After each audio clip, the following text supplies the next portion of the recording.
Hey everybody, welcome to the 440. Today I'm joined by Tony Parlapiano, creator and owner of popMATICS, a piano teacher, educator, and creative force who's built a very unique approach to music education. Tony's work lives the intersection of musicianship, culture, and human connection. From his innovative business model at popMATICS to his work teaching music in correctional facilities, Tony brings a perspective that challenges what music education can look like and who it's for.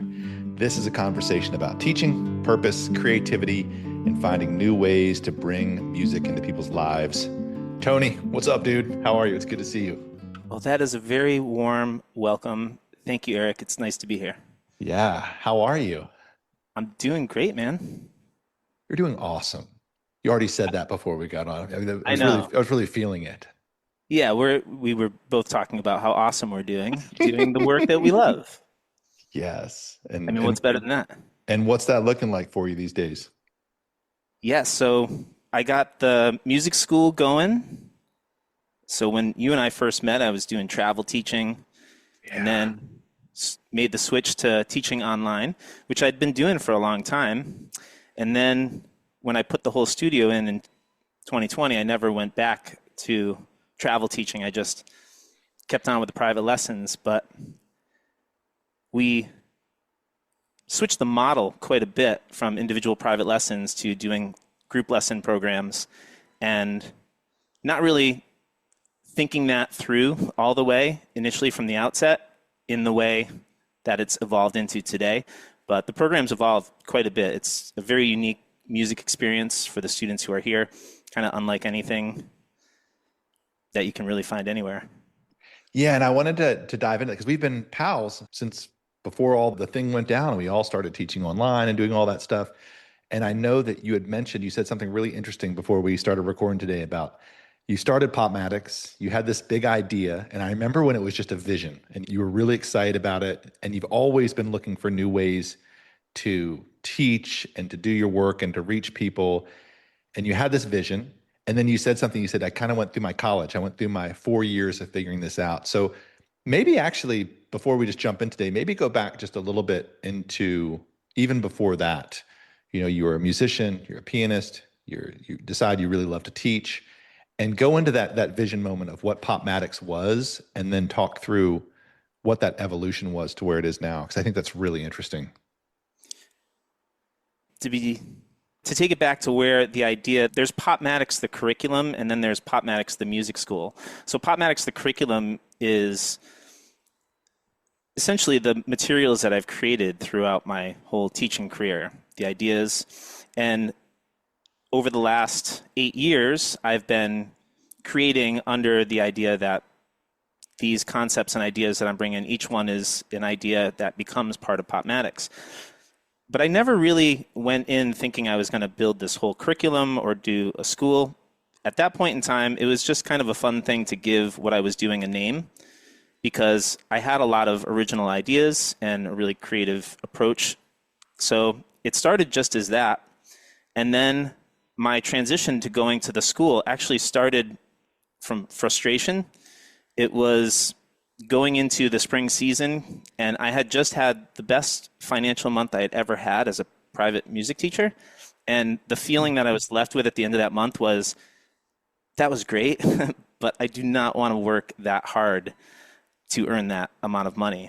And I realized, like, at that moment, I do not want to trade any more of my time. I can't do anything more. I've got too many students as it is.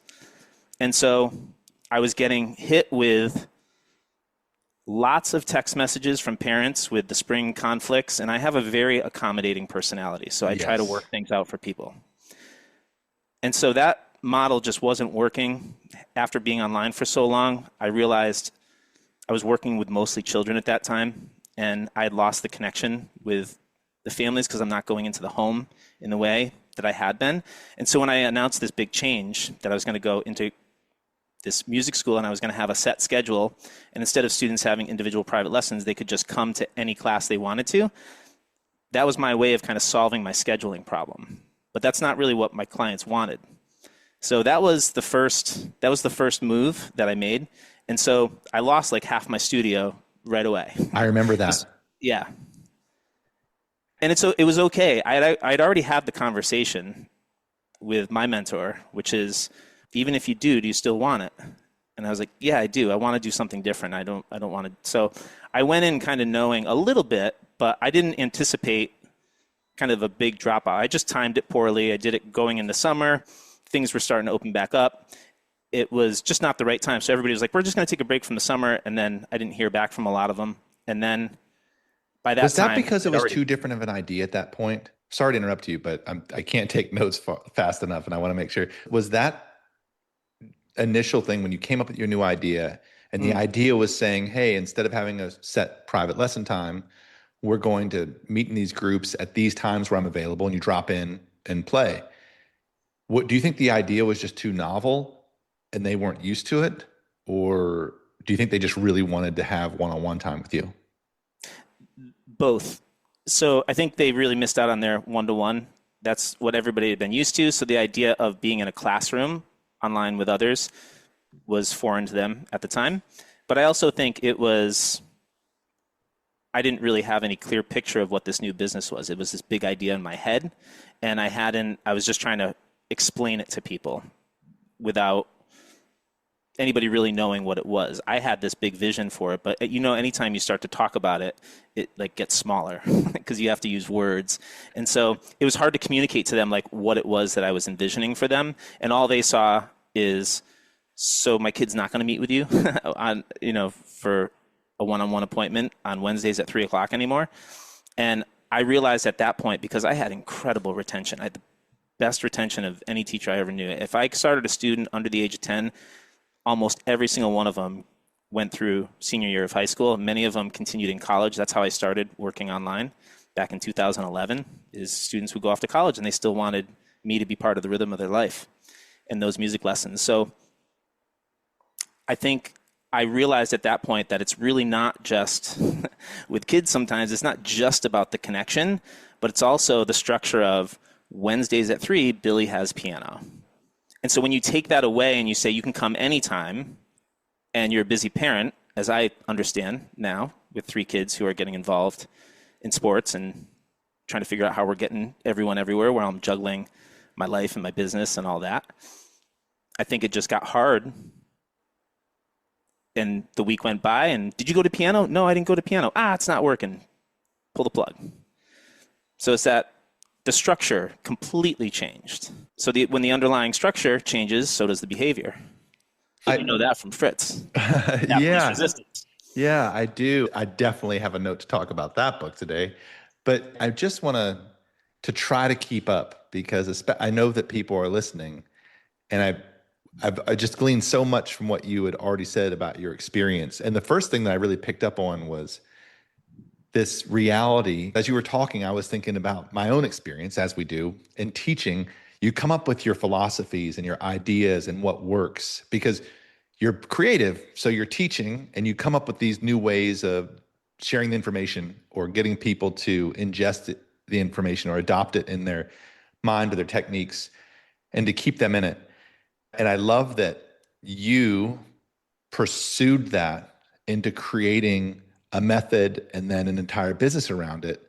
And hopefully that inspires other people. That's a thing in itself. You've been doing this a while, a natural occurrence. And it's what makes musicians so neat and teachers so neat is that we're all so different how we do it, Mm-hmm. right? You take 100 guitar teachers, they're all going to be pretty different from what I do. And that's a neat thing. That is a great way that we're putting ourselves out in the world and having a niche and all that. But what was really interesting, and I remember this, I remember when you launched your first popMATICS, I remember when you had the best month you had ever had. And you were and that feeling of, wow, I've kind of maxed this out. Like my other options are to like do a big rate increase and become like a boutique teacher or something like that, which could have pulled that off too. But this whole thing of going to people's houses or being online and back-to-backing lessons, I've got young kids, I want to be a part of their life. I need to start rethinking the model because I'm succeeding and the success has kind of hit a ceiling of what I'm comfortable with. I don't want to work more. I don't want to hire people. I want to work less. I want to reach more people. But then, so you come up with this idea that matches your pedagogy with your vision for what you want out of your life, which is just like, this is awesome entrepreneurial spirit. And you threw this thing out there And the immediate reaction you got was half your students just quit, which Right. right there, like that is a thing that most people say, oh, you know what? This was a great idea. I'm back to teaching. I'm going to do this thing. I'm going to run with it. And you're like, no, I think I want to do this. And so you took that moment and you stuck with it. Every business, every idea goes through this. And I'm so glad that you shared that stutter that you went through.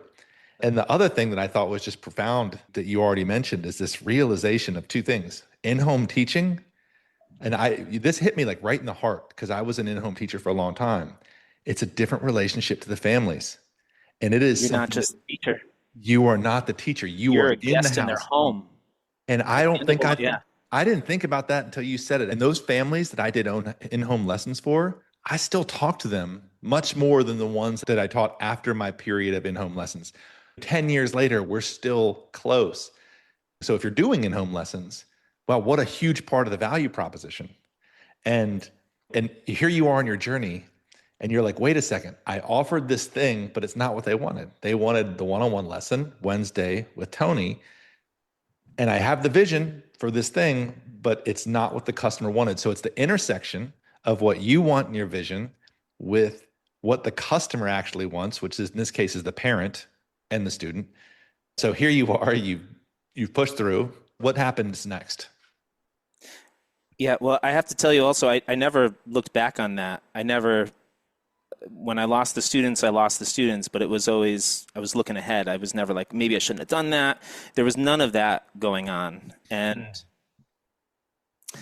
yeah, so the next thing came, really the way that it progressed from there is not long after Angela Senich, who was taking lessons with me, who we both know, and Absolutely. she had been taking lessons with me. She had understood popMATICS. She was learning it and sharing it with her students. And she's got this incredible background in instructional design. And she's worked with a lot of the big piano schools online, like HD Piano, Jazz Library with Josh Walsh. She had done some stuff, I think, maybe with Piano with Johnny too. She was just like involved in a lot of programs. And she found popMATICS as kind of like her home. Like this is like I was the guy that was going to help her with her music stuff. And she learns from everyone, but there was something special about what she was learning here. And so she came on and started helping me because I was getting to the point where I realized this needs to be bigger. I can't just do what I did, try to put it online and teach lessons that way. It needed to be a bigger vision, and I definitely couldn't do it all myself. And so she came on and she helped. And then from there, we really evolved the school. We started to try to introduce people into the program by doing this 10-day, what we call the Campfire Challenge. It was like an improvisation challenge. And I did it every month for like 6 months.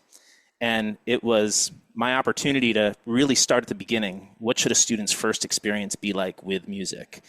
You know, not this, let's put a book in front of them, create a separation between them and the instrument. How do you do it through listening, through creating, and help them develop their understanding of sound? So we started with that. We built that course up, and then we drew in some students from there. And over time, it just really evolved. That was really the start of it. And then that created this structure for the program where we built it into 3 pillars, where there was learning by listening, learning by creating, and learning by developing your understanding of sound, which to anyone listening is kind of like, this is how you learn how to play by ear, this is how you learn how to improvise, and this is kind of like the music theory. But those are like the 3 departments that we structure the program around. And then the creating turned into, we do now 12 keys over the course of 12 months. So we've got this kind of like annual cycle that we go through. And so when students come in, they have the opportunity to get equal experience through all the keys throughout all the year. It's kind of stuff like that. And then they have we all have these community experiences that we go through and certain homework assignments that are for everybody, but everybody also has kind of their own little trail and things that they're working on. So there's lots of ways to personalize and customize and all that stuff. So that's kind of where it's led into. Now it's an online music school. I view it as a college, and there's a lineup of classes that students can come through. I don't know if that's kind of what you're asking or. Yeah, so exactly. And so if you could encapsulate what signing up for popMATICS is as a student. What can you expect? What's your experience? Yeah, so the first thing that happens is when a student signs up, they're going to be invited to go through what we call the welcome course. So the welcome course is 10 guided lessons. That gives them a nice, easy on-ramp. And we realized that when people were coming into the program, if they just signed up and joined a live class, it was a little bit like drinking from a fire hose. It's just too much new stuff that they weren't familiar with, because everything at popMATICS is truly unique. That's how I'm able to do classes, and it doesn't matter what level you're at, because we have students that have like degrees in music teachers in the program, and we also have people where they're getting their start at popMATICS. And the way that we're able to share that space, it sounds like it shouldn't be able to work. Like, how do you make that work? You get somebody who's never played before and somebody who's got a lot of experience, but everything that we teach here, they've never heard it before. So the way that like a creating class works is you have a certain constraint or a prompt that you work with, and the more experience you have, the more you can do with the instructions. And so there's always a way to kind of grade it, but every student always knows their entry point and their access point, so it's kind of easy to follow along. So when they start off, it's just welcome course. They go through welcome course. At the end of the welcome course, they get an opportunity to book a call with me, so I get to meet with them one-on-one. That's the first time I usually see them.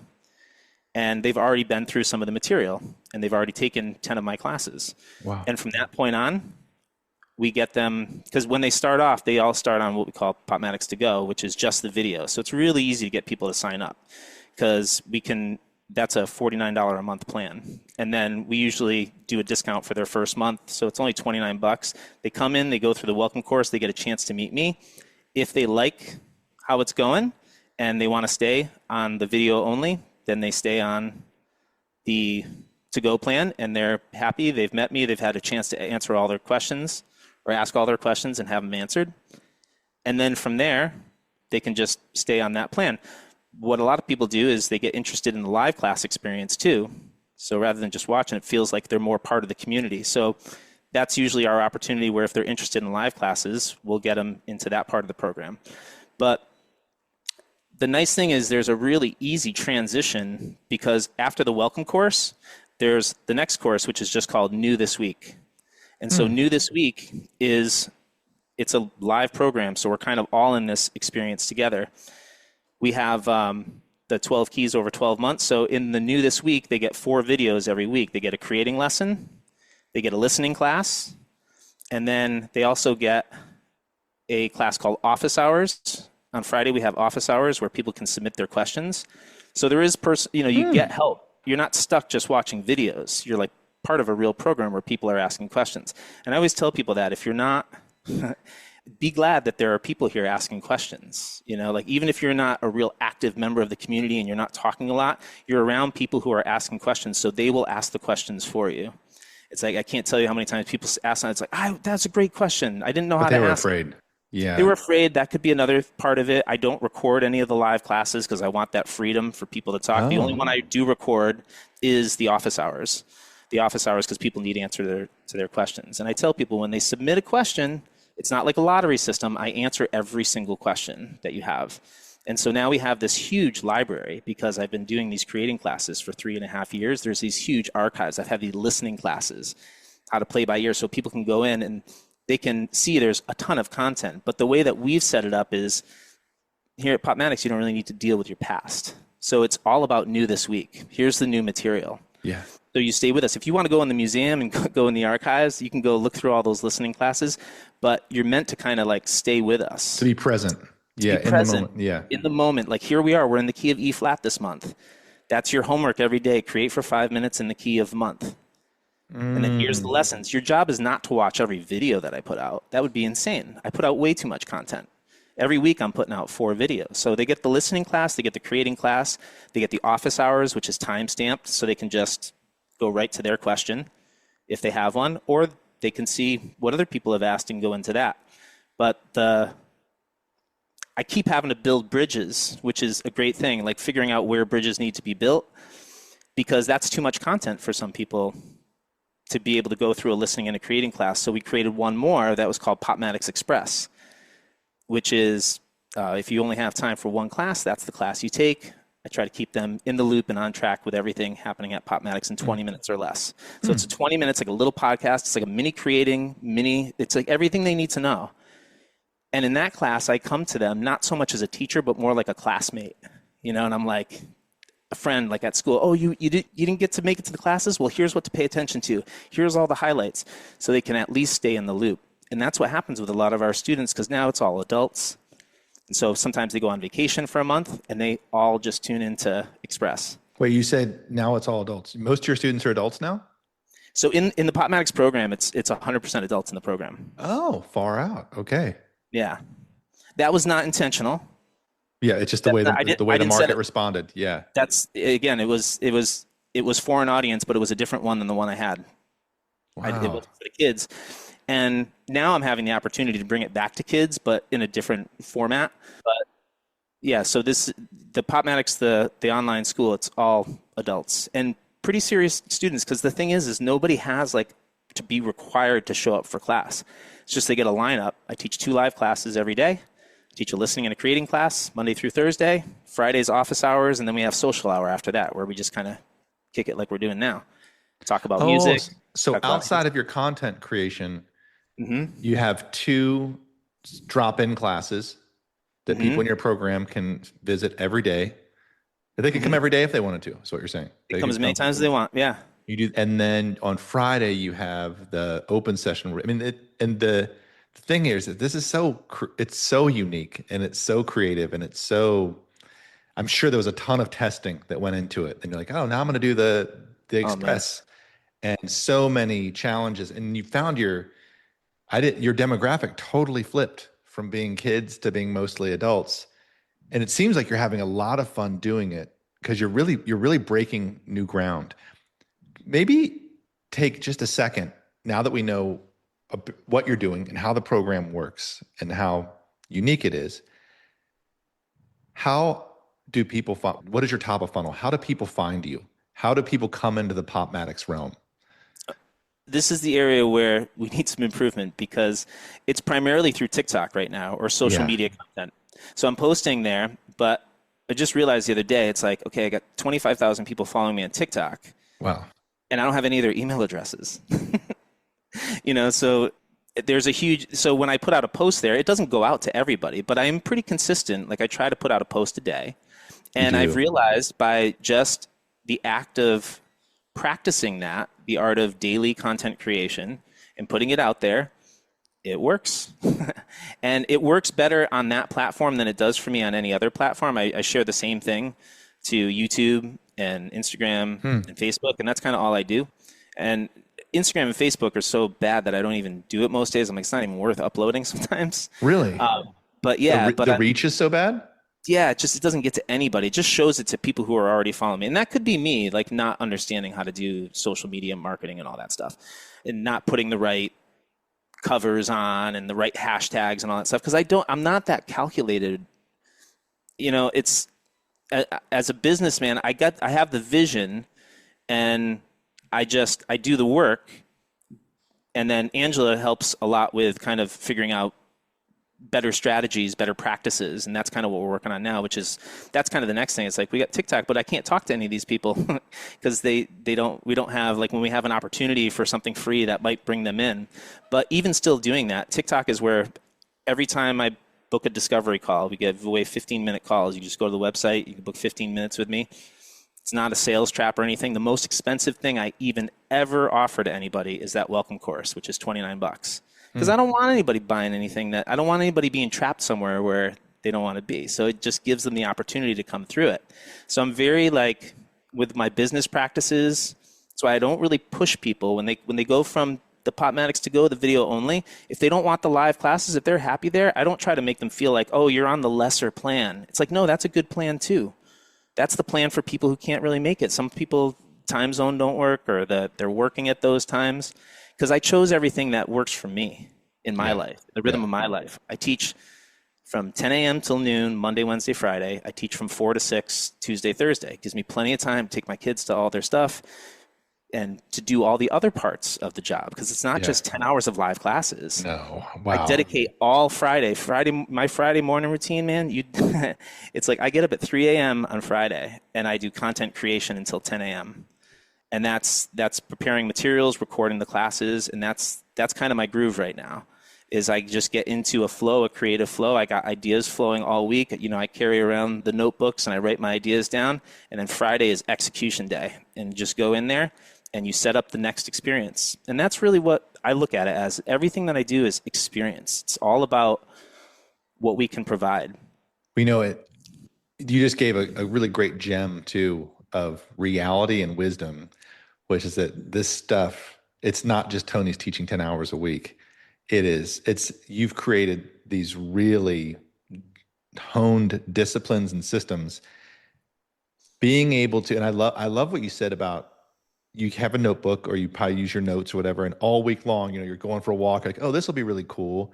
You jot that down, and Friday morning you bang this stuff out. Like we're talking, this is like starting at 3 in the morning, you're up and you're just knocking out content and you're batch creating content. That is an amazing practice. I'm sure that was hard to stick to at first, but I'm sure that's so much more efficient. You talked about the being present thing. So it's hard for me to know exactly what next week's creating adventure is going to look like until I've really lived the previous weeks.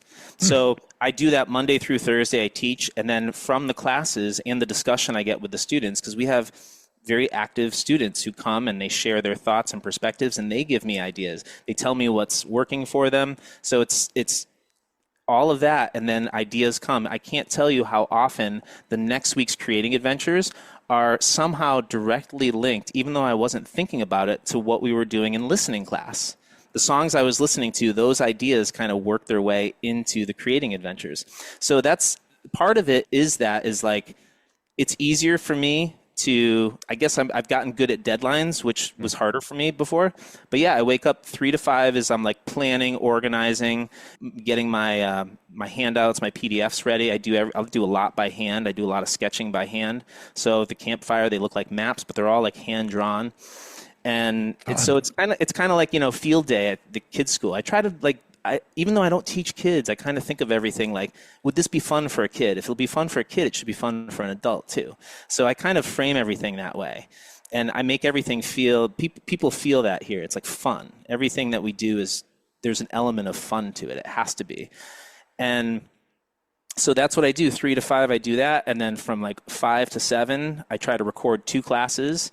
And then I'm like the bus driver. I take my kids to school from 7 to 8:30. And then 8:30 to 10, I come in and I record the next class. And then we have our 2 live classes. And then after that, sometimes there's a little bit of just, I meet with Angela. We make the guide for the next week, because we put out what looks almost like the old school TV guides of all the classes and what they can expect.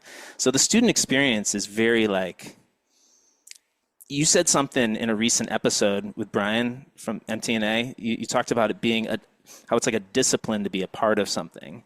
And so I try to make, you were talking about remember you were talking about having concert tickets somewhere and then like maybe like not going. And you were like, what am I doing? I have tickets. Like I should just go to this thing. Right. And I try to make it easy for people to want to keep showing up here, to be a part of something, to bring that discipline in. And I try to give them, for what they have for homework, like the community things that we all do together, I try to make that really easy and accessible. And if they ever fall off the path, all they got to do is step right back on. That's it. It's like every month, it's a new key. It's a new opportunity. I kind of slipped. I wasn't doing my daily campfires and all that stuff. It's a new month, fresh start. You don't have to deal with your past year. Just get back on the path. It's hearing you describe that, and you basically have put fun as a big central theme to your value proposition. And as you were describing that, I was thinking how rarely I see that in marketing for music lessons. And it's like, I guess this should be fun. You're an adult. You're doing this to feed your soul and to, develop culturally and grow and be. And so, yeah, maybe make it fun. I love that you held on to that whimsical, or the idea of like, what would a child like? I think it probably makes it more fun for you. That's why I wanted to bring it up, is we start to build these projects and we try to be all serious to try to posture ourselves as we're something. And I've always loved that like ego's out of it, the equation for you, where it's more like, how can I make this fun for people? And I wanted to ask you a question and posit a thought on what you had mentioned about TikTok. I knew that you were really active on that platform. I knew that was central to your top of funnel, how people came in, and you've had a lot of success there.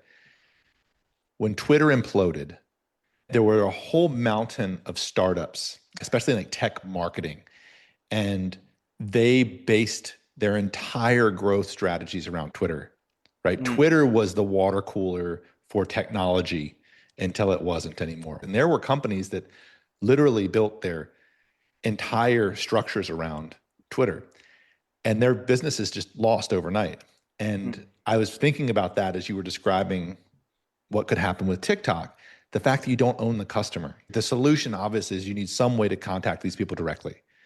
You need more people in your funnel that you have access to them, to where if TikTok went away tomorrow, lost its value, you wouldn't be hosed.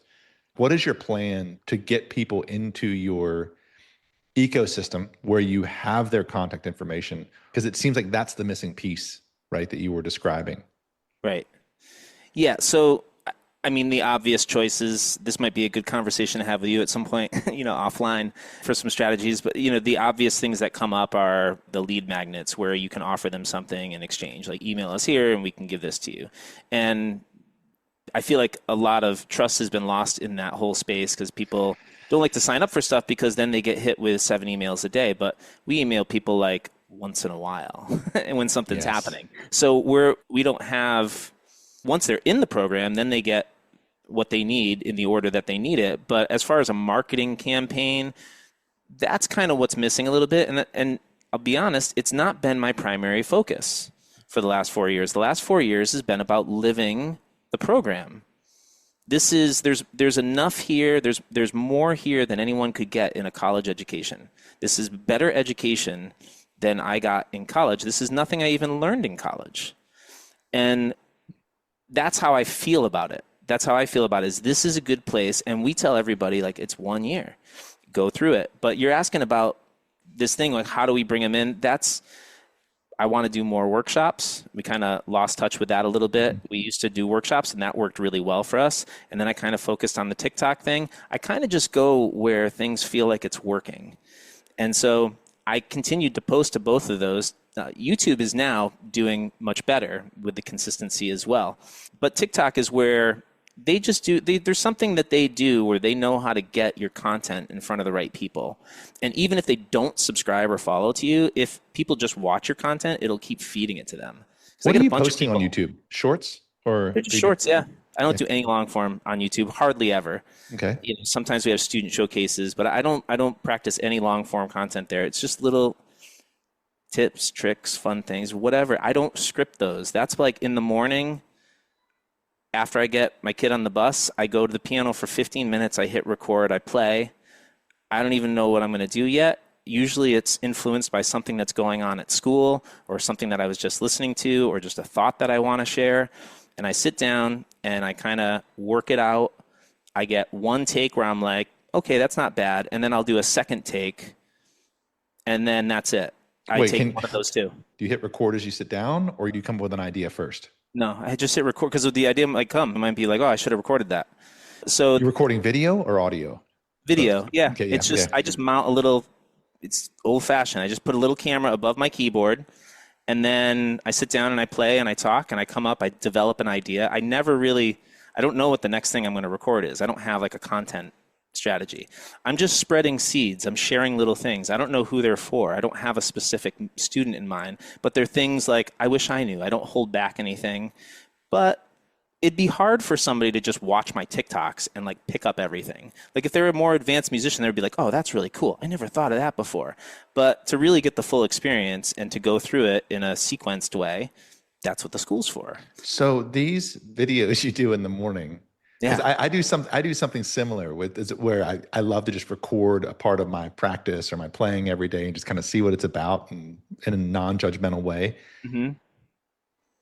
Is this where your ideas for your TikToks come up, or are those the ones that you do on Fridays? Fridays, all content for the school. So those are all longer form videos. I'm sorry. Our listening classes and creating classes, like a full length listening and creating class, they're usually somewhere between 30 and 40 minutes. Those are more long form.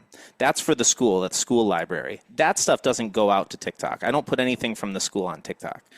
TikTok's just me just having fun. Like I want to keep TikTok light, you know. I don't want to have to come into the studio, fire everything up, get my virtual cams up. That's just me with a camera just being me. Okay, so yeah, this is really important because I'm really glad you said that because your social media is very human. I was wondering when you first mentioned that you did all this stuff on one day because everything feels light on your social. It's like, hey, what's up? And you're like having a good time. Everyone, if you're listening to this, you should follow Tony on TikTok. And you finish this thing, you've recorded it. Do you then just go through it and review what you just did and take little snippets to post? So yeah, usually what I'll do is I'll get those two takes. Like I'll in the beginning I'm starting, I'm kind of like talking. There's a lot of false starts. I'm just kind of like working out an idea, like the same way someone might write a song. That's You what know, I'm they're just feeling. kind of Yeah. yeah. It's just you're kind of like writing a song. I don't really know what this is going to be, and then an idea forms, and then I kind of just do a take. Just I'm like, all right, I'm just going to talk, and then once I get it, if I feel really good about it, I'll just leave it. But if I feel like maybe I could do that better, then I do it one more time. But I never go beyond that. I never go like do a third take because at that point, then I'm thinking too much. Oh, I should have said this. Or so that's usually what happens. Once I get the first take, I watch it. I'm like, that's good. Just go with that. And if I feel like, oh, I wish I had said that, I'll try one more. And if the first one ends up being better, that's the one I post. But something gets posted. That's like the Gary Vee thing. You know, it's just like, Wait, you got to get it out there. do you post every day following that session? Is that part of that session in the morning? Is you're creating Yeah. something and then posting it? Yeah, oh yeah, I immediately edit and then I immediately upload and then it's done for the day. It's kind of like my campfire homework. Like everybody in the program's got to do 5 minutes of recording, but that's the same thing they're supposed to do. They're supposed to hit record and then go to the piano and practice. This is like creating in the world before mistakes were invented. That's what I train people to try to do in the creating space, which is there are no mistakes here. They haven't even been invented yet. You're just playing, you're discovering, you're seeing what comes out of the day or what comes out of your 5 minutes of creating. Same thing for me. This is kind of I've done that several times now in the program. So this is my way of like, I come in and that's my new practice. That's my new 5 minute a day practice. Of course, like I said, it takes me 15 minutes to record it. And that's usually, I try to like not go longer than 15 minutes because you could make it last an hour if you get all critical with yourself. It's like, I should have said that. My hand slipped there, all this stuff. But it doesn't have to be perfect. That's the nice thing about social media. It can be very human. The program's very human too. It's the program. There's no editing either. The program is I hit record and I teach a 40-minute class. There's no, I don't go in there. I timestamp for people so they can jump around sections. But yeah, nothing I do is overly edited or anything like that. I just had to get used to speaking for 2 minutes without having to chop everything up. Yeah. And how long are your TikTok videos? Generally between 1 and 2 minutes. Okay. They could go up to 5 sometimes if I'm really like. Okay. Sometimes people will say, "You talk too fast," and I'm like, "Yeah, I know. It's because you're not, you know." This I'm is not social media. I'm not a social media teacher, you know. Here I'm blending entertainment with education. So I'm silly, you know, and I do voices sometimes. Yeah. Sometimes I'm more serious. I have it's kind of like I've adopted different personalities in the school as a teacher. Thinking about my college experience, I had all these different teachers. I kind of teach differently in a creating class than I do in a listening class. And when I'm in an understanding class, I'm more like the professor, you know, it's like the scientist is showing up. Creating class, I'm more like a magician. Here's a cool trick. Try this. You know, it's like they can bring their understanding to it, but it's more like Miyagi method. We're going to paint the fence today. Later, you'll learn why. And that's kind of how,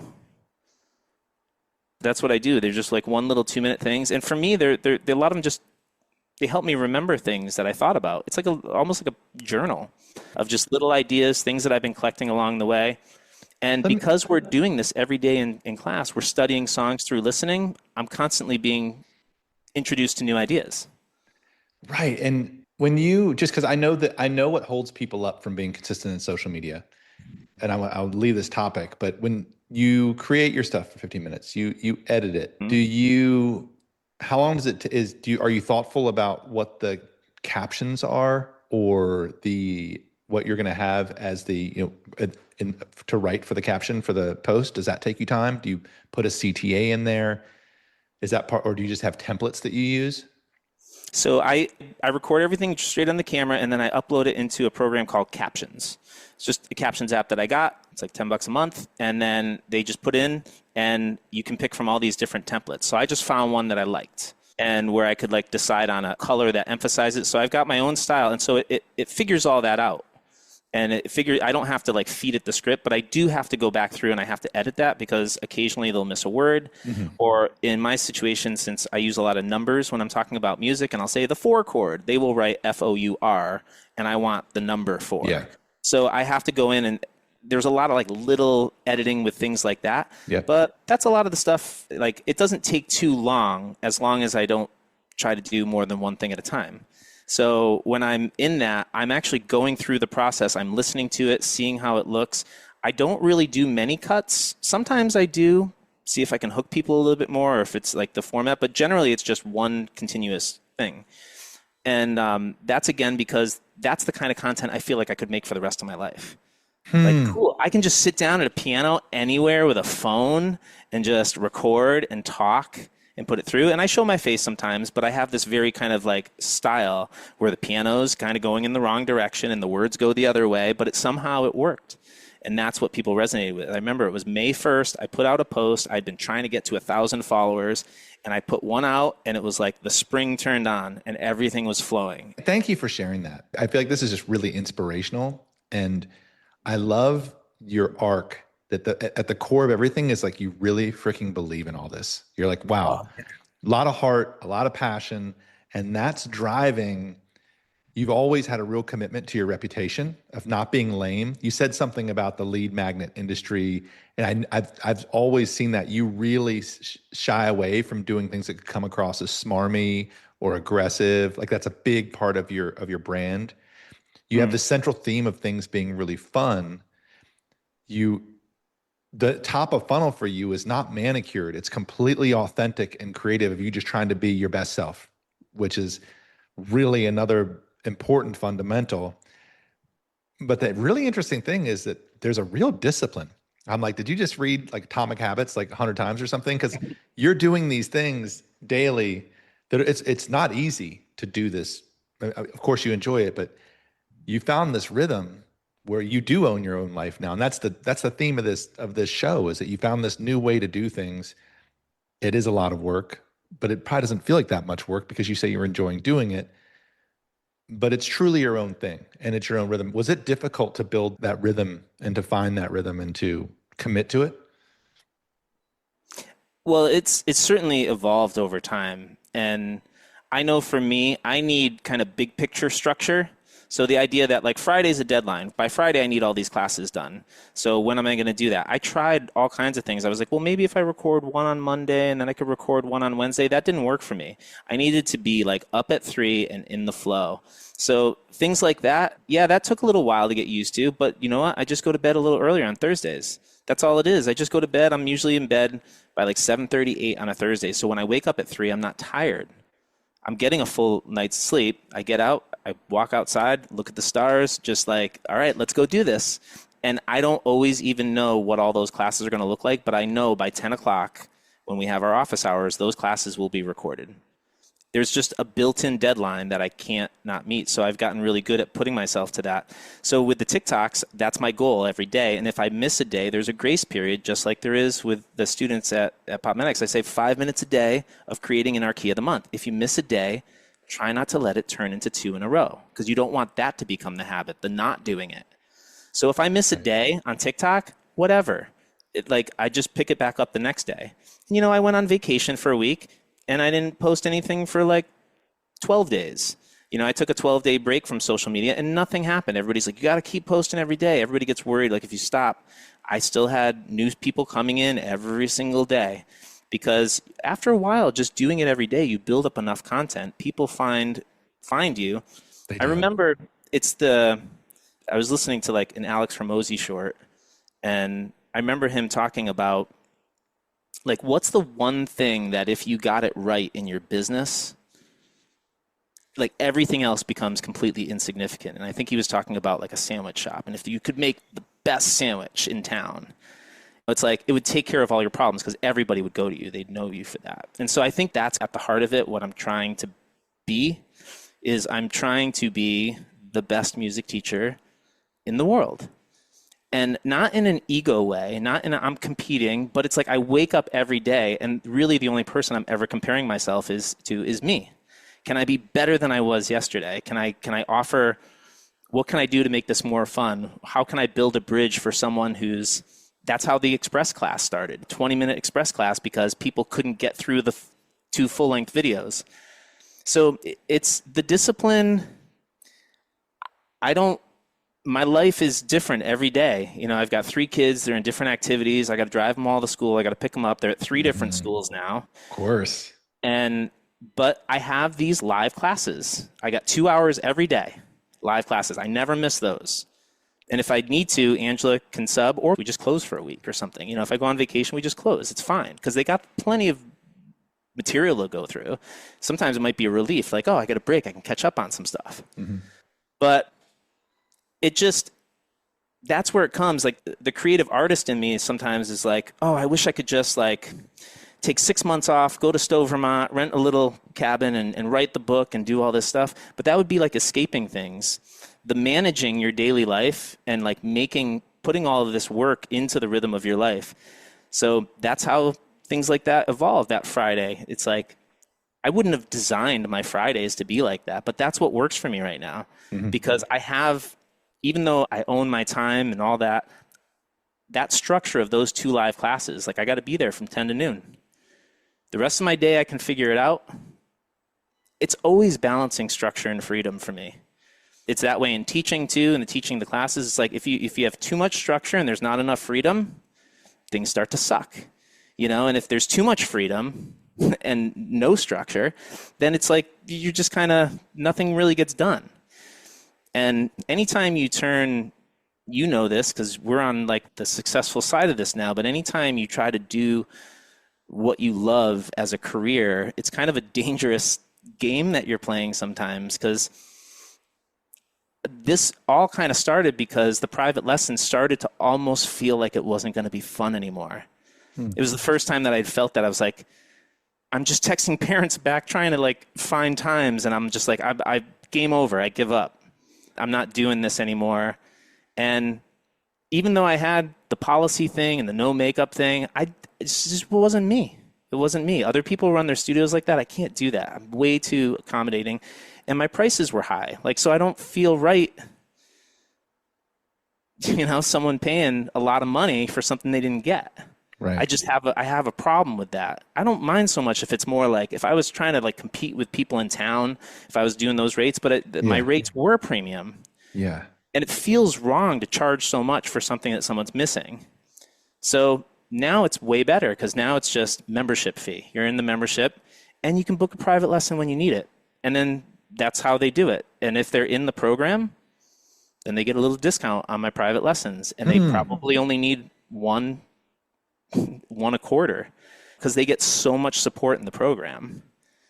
But you know how valuable a one-to-one can be. Yes. So now when they have that one-to-one, it's different now. It's not, there's no supervision from week to week. These are all adults. They're making their own practice. We've got community online. They got the server. They can talk to each other. That's a big part. We got the themes of the month. January is like goal planning. We talk about it all month. What are your plans for this year? What are you going to work on? Things like that. So that's what every month's got a theme. So as they're going through this, there's different things that they get to focus on and we get to talk about. So it doesn't become so overwhelming. Sorry, I went off in a tangent there. What I loved about this conversation is the list of 10 topics that I wanted to talk about today. We hardly got to any of them. That's the best because what you shared, and I know that if you're listening to this and you're a piano teacher or you're a musician or you're in music school or you're a saxophonist, whatever you are or wherever you are in your career, there are so many fundamentals that you shared about what's worked for you on your journey that are so inspiring. Whether it's just saying, oh, I listened to this and it really made me realize that I'm a composer and maybe I'm going to just every day I'm going to tinkle around on my keyboard for 15 minutes and take a clip and share it and talk about my process of my composition and why this is pedagogically what I'm doing, or if it's just your music or a solo that you're working on and talking about changes you're playing over. But getting the discipline of actually putting stuff out there, I've been so turned off by that because there's so much social media that's lost the authenticity. But the reality is that's still the best channel of social media when the authenticity is still there, and really gripping close to what works for you and being able to make a structure that works in your life that keeps you engaged. When you started to get tired of how you were doing your lessons before, you made something new. And I do talk to a lot of people that just keep, because it's the way things have always been, and they're like this, they just keep doing it. And I hope that if you're listening to this and you're feeling like, wow, I can change this too, and maybe that requires adding a discipline or an extra day to your week, or really digging deep for some vision about who you are as a person. And I'm really grateful that you shared so much about what you're doing, but why you're doing it and the energy behind it, because it applies to everything. And it was very cool of you to share it. So thank you. Thanks, man. It's fun. It's fun to talk about. Is it?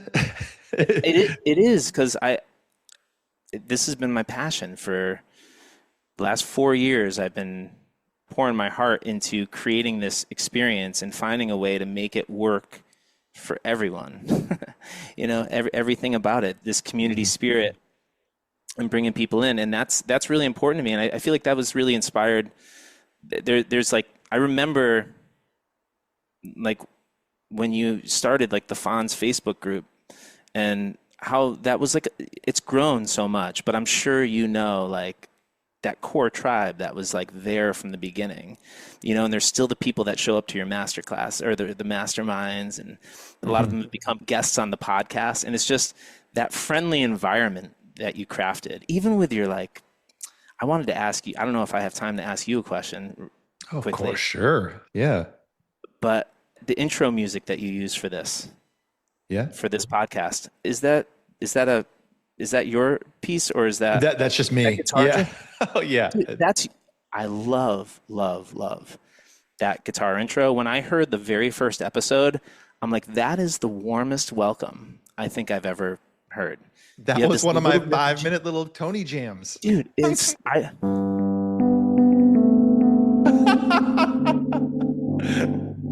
Oh.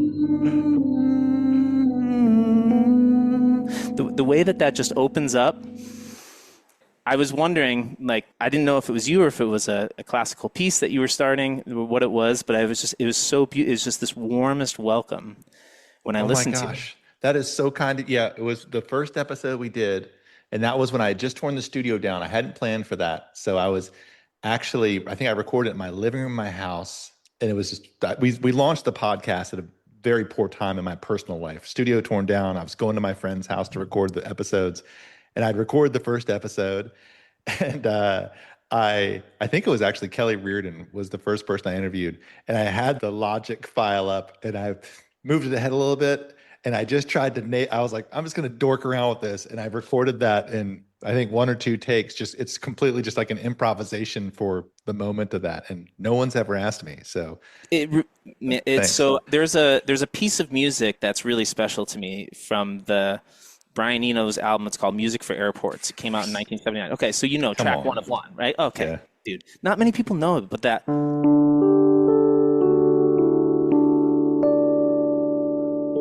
That's that main theme, and I kind of heard that.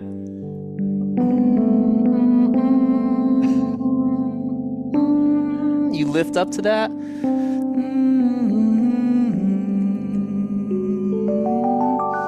It's like the gorgeous intro, man, and that piece of music, that's been my reset button. That 1 of 1, that first track on Music for Airports, I listen to that. It's puts me in this real meditative state. And the coolest thing about that is the last 45 seconds of that track is just pure silence.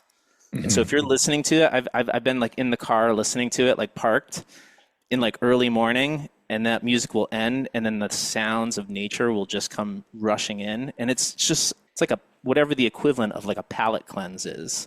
I just feel like whatever I listen to after that, it feels like I'm hearing it for the first time. whether it's nature or the next track that comes on. But it's just so cool. And anyways, I get chills a little bit thinking about it because I won't say I've finished every episode, but I think I start every episode so I can at Yeah. least I can hear that intro. And then, but I have listened to a bunch of the shows, man, and I love that you're doing this now. But I love Thanks. that intro, and I was wondering where that came from, and I'm so glad to hear that it was just from you. Oh, thank you for asking. That's really kind of you. Yeah, speaking of music, what do you listen to a lot? I love that you mentioned Brian Eno. What else is in your most inspiring playlist right now? I know you stay active in the listening department. Oh man, a lot of times I'm tuning into things that we're listening to at school. So last month it was a lot of Nora Jones because we had Solid. Nora Jones was our song of the month. We did a song called Moon Song, so I was listening to a lot of her. It's not always contemporary stuff. Things get thrown at me. We have one of the things I didn't get to tell you about, and I think this is one of the coolest parts of the program, is for the listening homework. The assignment that students have is what we call collecting souvenirs. So when you listen to a song, you don't try to figure out the whole song. You're actually more like the experience you would have going to a gift shop. You try to not buy the whole store. You're looking for that one special souvenir that helps you remember kind of the whole song or this experience or some kind of lesson. And so what we do is students build what we call their deck. It's a deck of songs. It's 52 songs. So it's like a deck of cards, but 52 works out nicely with the annual program. So if you collect one a week, you build your deck and you have 52 songs that you have memorable lessons and experiences from. And I think that that would be the coolest thing for like every musician to have because it's personalized. And so that's part of the listening classes. When they come in, every class we have, it's here's people could put songs in their deck for different reasons. And sometimes they're really practical. It's like a harmony lesson, or sometimes it's more something about the feeling that it gives you. Mm. So like sometimes it's like this song just I love the way this song lands, the way that it just ends at home, and this gives me the feeling of that home, like that tonic chord, that what we call like the camp. It's like that's so there's a lot of things like that. And I was thinking of that, like your song, that intro that you have from the podcast. I actually put that in a playlist that I have of just things that help me remember good ideas. And I kind of labeled that one in my mind, the invitation, like just welcome kind of thing. And so I use that sometimes. I take your little idea and then I play it in all the different keys as we go throughout the month. I'm sorry, I got a little off track there. You were No, asking me. no, not at all. Keep it I what didn't. that's amazing. Yeah, well, because that's the thing. It's like I can meet anybody now, and here's my deck, and you can look through it, and you could be like, "Whoa, like what did you learn from that song?" So it becomes like a conversation piece between students, and they're coming and they're taking these songs and they're building their decks, and that's kind of like the homework assignment that in addition to the 5 minutes of creating class, that's the listening homework because you build your deck and you build these little souvenirs and you You learn know, how to play them and you learn how to share them. when I was growing up, I practiced all the time, but my real, I loved souvenirs, as you call them. Like to me, I would want to spend all day working on a solo or part of a solo, a riff, something that made me crazy about the song. And it Mm, drove my mom crazy, right? Because she'd be like, why won't you play a whole song? It's like, I'm doing what I want to do here. I'm really pumped on learning this crazy part of the Steve Vai solo or something. mm. And I love the idea. They're souvenirs. They're like little things that move you. And of Yeah, course, what a great thing to dive in and learn about. So and also active listening, right? I was active thinking about listening. like, yeah, when I'm listening to what I want, my music today, I'm like, wow, what is it about that moment that made me feel crazy and just inspired and or warm or comfortable? And looking into it and collecting it, that's such a active way to be a part of learning, which is just one more thing that's so unique about what you've come up with. So that's the thing. It should be creative. It should Yeah. be a creative process to teach. So anyway, I really appreciate you sharing That, all you did.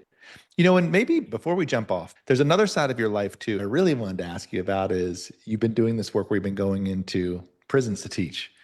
yeah. And are you still doing that right now? Yeah, just started season 2 over there. Tell me a little bit about that because the last time we talked, you were talking about this work you were doing. I was so inspired. I just wanted to like push the stand-up desk over and run out and go teach. So tell us a little about how that's Sure. going.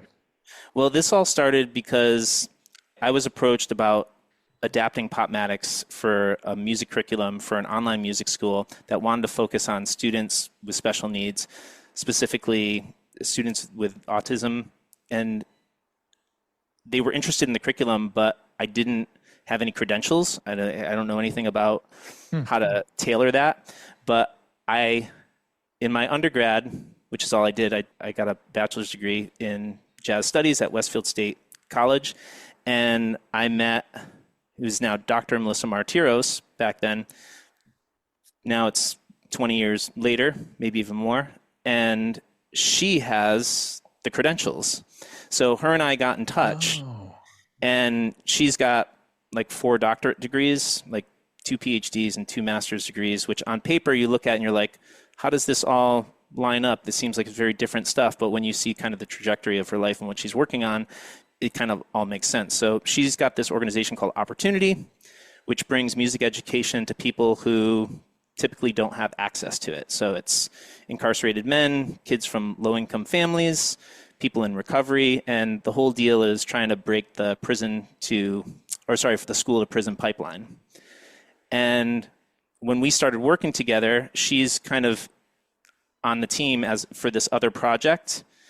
And as part of her getting to know more about popMATICS, she invited me into some of the work that she's doing. And so I do these group lessons with the kids, and then she invited me in to do this work at the jail. Huh.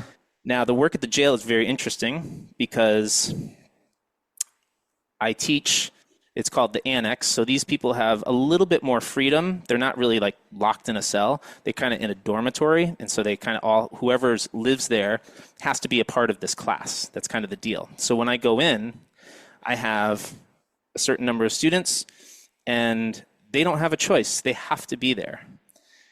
We have 13 weeks together. And at the end, there's a gig, there's a concert, a performance. And most of these people have never played before in their life. The good news is I get to play with them, so anything that I can do to help make it go successful, I can be a part of that too. The kicker is, from circumstances completely outside of my control, the lineup changes from week to week. So they're in this program where they're very low tolerance for it. So if something happens, they can get kicked out and brought somewhere else. I show up and 3 guys are no longer in the class and 2 new ones came in. So you can imagine what this is like. 13 weeks, we got a concert at the end. Last time I started with 7 students. At the end, not one student was from the first class. And everyone who was there had only had like 4 lessons with me. And I still got one of them to play and sing. And we all supported him with percussion, and we sang, and we worked it out. But that is the reality of the situation that I'm in. And so I just started my 2nd season there, and I went in day 1 knowing this, because I didn't know that the first time. I thought I had 13 weeks with the same people. So now I go in and I said, all right, guys, well, whether you want it to be or not, you're in a band now. We got a gig in 13 weeks. And so I have to, that first week, there's all these, I don't even know if they want to be there. They don't have a choice. No, they're not opting in. There's other programs in the main jail where they can, but here it's just whoever's in this space. That's part of what it is. They have other classes too that come in throughout the week. So it's easy time compared to what's in the main jail, but there's some things that they have to do. So that first week, I really have to scout for talent. And you're like, don't get in trouble. Yeah, I actually did that this time because I can tell. And sometimes they'll walk away, they're like, I didn't even know I wanted to learn this so bad, like after one session. I use a lot of what I learned from Victor Wooten in those sessions about controlling the room with my playing, because I set up my piano, and then they're like in a horseshoe around me. Wow. And they're sitting around, they're waiting to see, is this going to be lame or is this going to be cool? Like what? They don't know yet. They don't know me. They don't know if they want to do music. They've never had this opportunity before. But you just, like one of the things I do, one of my heartbeat songs, I'll put on Blackbird by the Beatles, and I'll say, listen for the instruments. So they all get the guitar, they all get Paul McCartney singing, And then somebody will say, like, I hear like tapping. That's Paul McCartney's foot tapping on the floor. And I'll see one dude, and I'll see his foot kind of like moving, like tapping to it. I said, see, there it is right there. He's got it. He's like instant connection. I'm just playing it, and I see movement. Some people look like disinterested. They're not looking. But I look to those people who seem engaged, moved by just the sound of music. And then it's not like the other guys get left behind, but it's wild. It's like a short amount of time to try to hook them and make them feel like this is cool. And I have to let them know, it's like, I know you didn't ask to be here. If you guys don't all have to just sit in the chair or whatever you're allowed to do in this space, you're allowed to do when you're here with me. Week 13, I can show them how to shake a tambourine or something and get them through the show. You know what I mean? So that's kind of how the jail thing goes. So we'll see how it evolves over the season. But that's what I was wondering. I'm treating it more like one of those like reality shows, like someone gets like voted off the island. Because every week I go in, I don't know. It's crazy, man. It's wild. Like, can you imagine walking into a situation where you have 13 weeks, there's a concert at the end, these guys don't have any experience, they have no opportunity to play in between the lessons, and the lineup changes every time. They can't practice? They can't practice. Oh, dude. You know what? So you're doing this thing, you're giving of yourself, but you're also being put in this environment that's pretty counterintuitive to how if you were going into this jail and saying, I'm going to develop a 13-week program to change people's lives, right? And you're like, and to really give them the gift of music and to find the people that want to do it, that want to use this tool. That's not what this is right now. This is you're trying to go in there and do what you can with what you have. You happen to be very creative and improvisational and be like, oh gosh, what's this moment going to be like? So I'm sure you leave feeling maybe that, oh, wow, if I could have done it this way, I could have a greater impact, or wow, who's going to show up next week? When you walk out every day, you obviously signed up to do it again, but what's the emotion after working in that environment and giving of yourself and going there? What do you feel like when you walk out of there? Yeah, and when we say that, to be clear, like this is not charity work. Like I get this is a paid gig, and it is also an opportunity for me as well. The way I look at it, it's this opportunity to really test the first 13 lessons of someone's experience with music. And so I get a lot out of it by just listening to their questions, seeing what's hard, what's clicking, because I'm trying to get this perfect sequence from the beginning. But it's one of my favorite teaching environments because I get to do it live. I don't get to teach live a lot. I'm online a lot. So I'm there, I'm with them. There's handshakes, there's contact, there's stories being exchanged. It feels really good. Usually what I do, the first thing I do is as soon as I get to my truck, I take the phone and I put on the voice recorder and I just start talking about everything that happened in class. And I'm like, okay, this guy asked for, I try to make associations with things that they've shared with me musically. So this person mentioned Daniel Caesar, this person's a Journey fan over here. Like I try to just get a little bit out of them so that I can remember all their names. That's kind of my first goal, is to make a meaningful connection. I don't just go in, my name's Tony, what's your name? I don't go around the room. I wait for there to be someone spoke, they had an exchange with me. What's your name? So there's this, it feels really good because there's this level of freedom, I think, for them in this moment when they're with me that they might not always have. And that's a lot of what I talk about too in music making, is balancing elements of structure and freedom. Structure and freedom. That's a theme. And structure and freedom, that's a theme that always. And then those are the things that I balance, structure and freedom, and I balance the understanding with the imagination. You can't just know stuff. You need to be able to tell a cool story too. And how do we use these things? So, yeah, that's it's like, where does music live? This is what they like. It's almost like you're teaching a trade to them. You know, it lives in the hands, lives in the mind, lives in the heart, lives in the ears. Right? It's just like. And when it's there, when it's in all those places and they can play it and they can hear it and they can think about it, nobody can take that away from them. Right. And so there's this element to music making, I think, that's so cool, because that's something you can't you can't give to anybody. They need to live through the experience too. So it feels good because I relate things to everyday life for them. That's how I teach music. You know, a lot of the campfire experience that I spent all that time teaching those 10 lessons, that's part of the foundational structure. But these classes with them are 90 minutes. Campfire classes are 15 minutes. Like the first 10 episodes is like 15-minute classes.